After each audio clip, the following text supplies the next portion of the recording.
What you're looking at here is an idea that almost defies intuition. A huge, heavy train balancing perfectly on just one rail.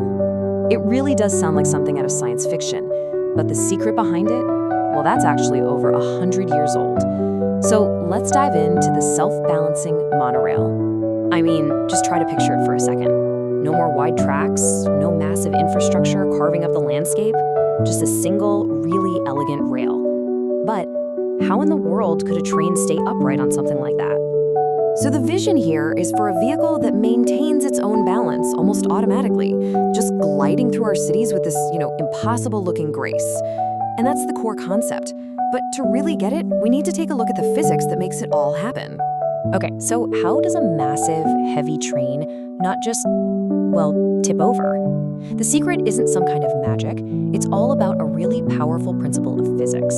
The principle at work is something called angular momentum. Now, if you've ever spun a top or even just ridden a bike, you felt this. A fast-spinning object just doesn't want to be tilted. It wants to stay stable.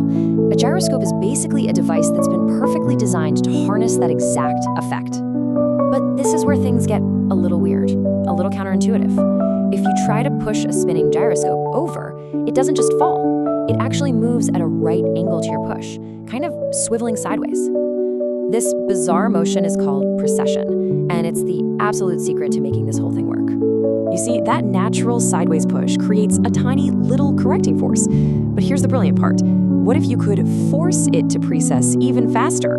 By doing that, you're not just relying on some small natural effect anymore. No, you are creating an incredibly powerful active force that can literally push an entire train back upright. And that's the big leap, right? From passive stability to a fully active balancing system. Now, you're probably thinking this is all modern, high-tech stuff. But let's actually travel back in time for a minute to see this very principle in action over 100 years ago. Yup, way back in 1910, long before modern computers, an inventor named Louis Brennan demonstrated a full-sized 22-ton train that did exactly this. It was an absolutely mind-blowing piece of engineering for its time, but as you can imagine, it came with some pretty serious challenges.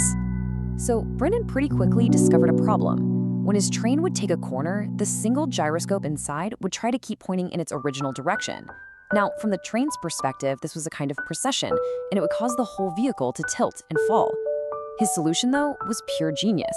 Use two gyros spinning in opposite directions. So when the train turned, their opposing forces would just cancel each other out, solving the cornering problem completely. Okay, but solving the cornering problem just led to an even bigger one. For a little model, the natural force from the gyros was fine. But for a 22-ton machine carrying passengers, gravity was a much, much bigger opponent. That natural riding force just wasn't going to cut it. And this is where Brennan's real brilliance came into play. He designed this incredible pneumatic system that took the small initial force from the gyros and multiplied it, creating a massive force, one strong enough to keep 22 tons perfectly level. So here's how it all worked, step by step. First, as the train starts to tilt, the gyros begin to precess naturally. Now, watch as that moves an actuator arm, which then opens a compressed air valve. That blast of air then pushes a gear rack, and this is the key part, the rack forces the gyros to precess incredibly fast. That forced precession is what generates the enormous power needed to level the train pretty much instantly. I mean, think about that for a second. The system literally used the force of the train falling over against itself. It took that tipping energy, amplified it, and used it to push itself back up. The result?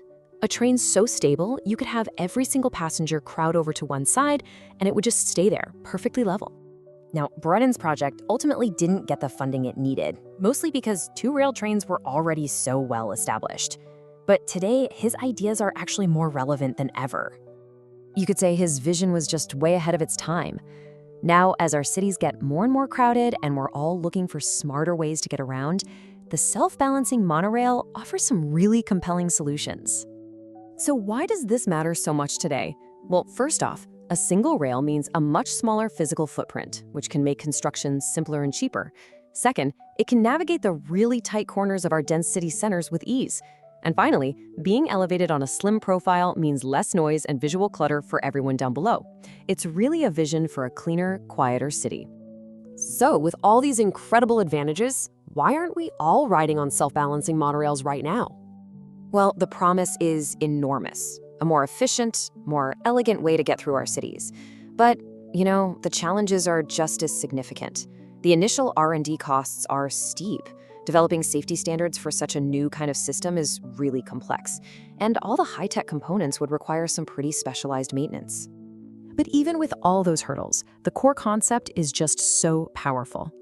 Brennan's incredible invention from more than a century ago still points the way toward a smarter, more elegant future for public transport. So it really just leaves us with one question.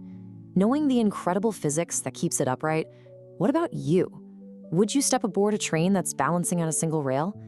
It's a fascinating test of our faith in engineering, and really a glimpse into a potential future of how we all get around.